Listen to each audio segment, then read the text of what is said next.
le style de la Sangha de Maître Deshimaru, c'est quand même que nous mettons beaucoup d'énergie dans la posture, beaucoup plus qu'ailleurs. Donc ça se sent. Il y a souvent, dans d'autres sanghas, on voit un zazen plus relâché.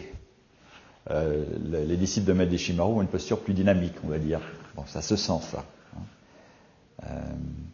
Il y a une façon de bouger aussi qui est un peu différente. Mais ça, c'est très subtil, c'est difficile à expliquer. Bouger, je veux dire, pour faire kidin ou pour circuler le dojo.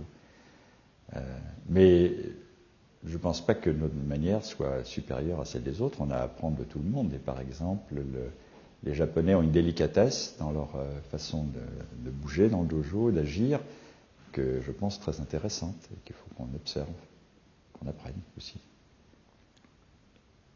Je crois qu'en ce qui concerne les Japonais, ce qui les impressionne, c'est notre capacité à faire passer l'esprit d'éveil auprès des laïcs.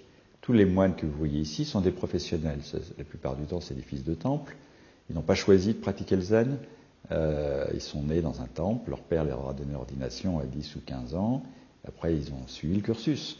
Et c'était d'ailleurs un des grands souhaits de Maître Deshimaru, c'est que, en venant en Europe, il fasse sortir le zen de l'institution monastique pour le rendre abordable par tout le monde, et que cette diffusion du zen en Europe auprès de laïcs redonne vraiment la confiance dans le caractère universel du zazen, c'est-à-dire praticable absolument par toutes les catégories de la population, et que ça ensuite inspire les chefs de temple et les moines japonais à ouvrir leur temple à un public plus large et à s'intéresser vraiment à enseigner le dharma à tout le monde, pas seulement à des moines.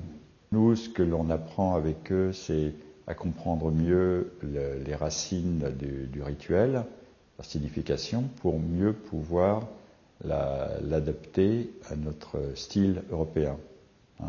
C'est la grande question de savoir qu'est-ce que l'on garde des formes japonaises et qu'est-ce que l'on laisse tomber.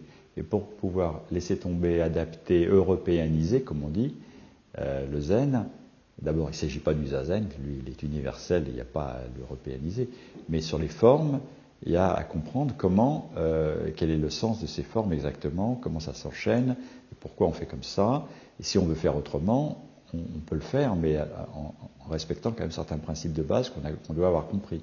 C'est clair que de toute façon, d'année en année, Maître Deshimaru essayait de faire en sorte que nos rituels se raffinent, se perfectionnent, etc.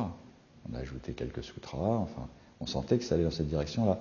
Mais je pense que ça n'aurait pas été très loin dans cette direction-là, parce que lui-même n'était pas un produit du système monastique japonais. Il n'a pas vécu dans un temple, Maître Deshimaru.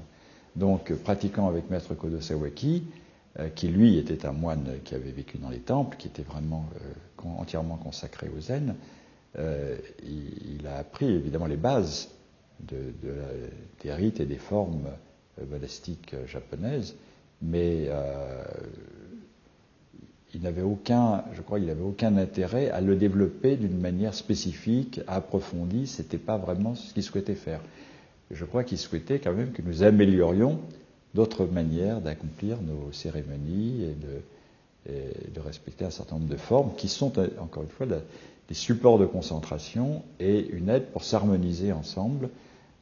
Et donc, c'est pas simplement un respect d'une sorte de formalisme, d'attachement à des formes, mais il y a une fonction très importante du rituel dans un dojo qui est cela, qui est d'être attentif à comment on bouge, comment on met ses pieds, comment on s'harmonise avec les autres, comment on chante avec les autres sans être discordant.